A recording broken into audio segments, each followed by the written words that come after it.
Lapu-Lapu City nangandam na isip usa sa mga competing contingents sa 2022 Wonju Dynamic Dancing Carnival sa South Korea karong Oktubre. Ani ang report. 50% ng andam ang Lapu-Lapu City alang sa pagsalmot ni ini isip usa sa mga competing contingents sa 2022 Wonju Dynamic Dancing Carnival sa South Korea. Mga arnis players ug mga sakop sa Lapu-Lapu City Performing Arts ang mulangkob sa Lapu-Lapu City contingent. Matod sa ilang choreographer nga si Julius Espinosa, gamiton gihapon nila ang mga costumes nga gigamit atol sa ika-500 ka tuig nga kasaulugan sa kadaugan sa Mactan.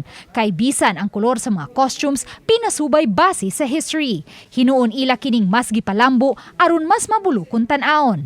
Lakip na ang execution sa arnis ug sa dance step. Dili lang jud namo dali kay history manggod ang gikuan para makuha niya.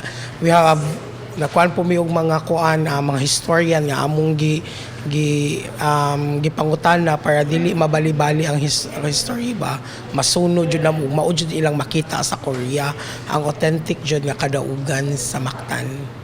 Ang arnis coach nga si Junel Pipito gihapon ang muda sa papel ni Lapu-Lapu, samtang ang OIC Tourism Officer sa Lapu-Lapu City nga si John Christopher Raffles ang muda sa papel ni Magellan. Samtang ang anak ni Mayor Junard Ahong Chan nga si Paho Barangay Councilor Jasmine Daday Chan ang muda sa papel ni Bulakna. Gawa sa Lapu-Lapu City, gikatahong musalmot usab ang Joyful Tribe sa Toledo City nga nakalangkat sa grand prize for the Foreign Performance Group atol sa finals sa virtual competition sa World Wonju Festival niadtong miaging tuig.